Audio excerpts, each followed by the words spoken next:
Guys, sino yung kilala nyo? Yung kakilala nyo lang naman. Kilala nyo at alam ninyong sa sarili nyo na ganun sila. Kasi syempre dahil sa paano sila magpakita na ganun talaga sila, nagagets mo. Sino yung kilala nyo na ubod at saksakang palihim na naiinggit sa'yo? O yung ubod at saksakang naiinggit kung anong meron ka? Ubod at saksakang palihim na inggitera at inggitero sa'yo. May kilala kayo? Paki-mention nga. Charot. Kilala ko talaga as in. Obserbahan mo talaga sa kanya yun kasi nakakasama nyo, gano'n, nakakasama mo. Oh, baka nag-overthink ka na. Uy. Wala akong rin na-drop name, ha? Kaya wag mag-assuming kung sino. Kung mapanood niya man to at feeling niya siya yun, hindi ko na problema yun kasi wala naman akong rin na-drop name or wala naman ako sinasabi na pangalan. Hindi to pagpaparinig, ha? Kumbaga ito yung ano lang, totohanan lang ba na nangyayari talaga sa buhay. Diba, nakikita ka niya, nakikita ka ng tao, ganyan, or may nakita siyang bago sa'yo, hindi niya titingnan yung mukha mo. Titingnan niya muna yung katawan mo or yung suot mo. Pwede kasi nating sabihin na baka nagandahan, pero may halong inggit na nararamdaman. Gagandahan siya, pero may halong inggit talaga. Naiinggit siya kasi wala siya nun. Gagandahan siya, pero gusto niyang bumili ng ganon. Nagigets niyo? Sino yung kilala niyong ganyan? Ako kilala ko talaga. Hindi man lahat ng buong pagkatao niya, pero yung pinakang summary na pagiging inggitera niya. Siya talaga. Hindi naman sa parang naiirita ako sa mga ganyang klaseng tawa. Napaka-inggitera mo, napaka-inggitera nyo. Oo.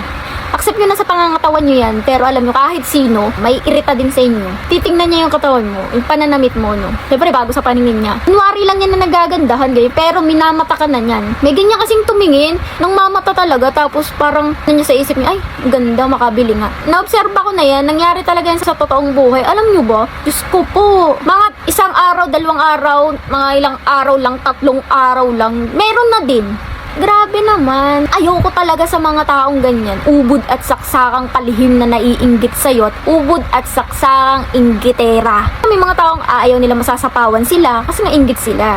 Mga tao naman na gusto nila, meron din sila. Anong klaseng pag-uugali at pagkatao at pagkadugo na meron ka? Napaka-inggitera mo. Sasabihin ng idol ka, kaya ka ginagawa. Lol, hindi yung ganun. Ibang idol sa totoong naiinggit na nararamdaman na ayaw masasapawan. Tandaan nyo yan, ha? Diba? Ayaw na masasapawan talaga, girl. Tapos gusto siya din. Ang ilang araw lang, meron na din yan. Grabe talaga. Alam mo, ayaw talaga na masasapawan. Ano yung suot ko? Ganun din siya. Literal na wala talaga siya nun. Tapos nakita sa'yo. Tapos bago sa paningin niya, bibili na din yan. Mga ilang araw lang, meron na din yan. Ayaw talaga sa mga inggitera. Grabe kayo, ah. Magkaroon nga kayo na sarili nyo. Maging originality nga kayo. Huwag kayong inggitera. Tapos sasabihin ng iba, ako may inggit. To be honest talaga, hindi po ako inggitera na tao. Kung ano yung meron siya, gusto ko ako din meron. Inang pagkatao naman yan. Napaka-cheap naman. Hindi matured enough na hindi lahat kailangan gagayahin mo. Lalo na kung di naman bagay sa'yo. Nagigets mo? Nagigets nyo? Tsaka kung gayahin mo man, grabe ka na, napaka-desperate mo naman. Napaka-pangit mong tignan pag ganun. Masyado kang trying hard. Maging totoo ka, hindi napaka-inggitera mo. Diba? So mo ikaw din meron. Lahat na lang. Sobrang inggitera talaga ng taong yan. As in. Sinikilala yung ganyan. Ubod at saksakang palihim na naiinggit naman sa'yo. Kunwari lang yung nagagandahan pero may nararamdaman na yung inggit sa pangangatawan niya. Totoo. Hindi man niya aminin at hindi mo man aminin, kita naman sa panlabas ng pangangatawan at kung paano ka tumingin. Kita naman. Kitang-kita, Diyos ko po. Obserba ko yan. Ang grabe. Ayaw nang masasapawan, tapos gusto niya siya din meron. Tapos pag naganda, gusto niya siya din. Sino may hindi mainis sa ganyan, no? Kahit sino iba, mainis siguro sa mga ganyang klaseng tao na pakainggitera. Mention nyo na. Charot. Pangit ng ganung pag-ugali. Yung ayaw mong masasapawan kang king ina mo ka. Alam mo, hindi man maplis na magbago ka. Wala, nasa dugot kaluluwa mo na yan eh. Mamatay kang inggitera talaga eh. Oo, totoo yun. Paka-inggitera, gusto siya din meron. Sa ayaw ka pa masasapawan. Palihim pa yan na inggit sa'yo. Uy, kunwari, nagagandahan. Pero may nararamdaman na yung inggit. Hindi mo man sabihin, obvious naman sa'yo.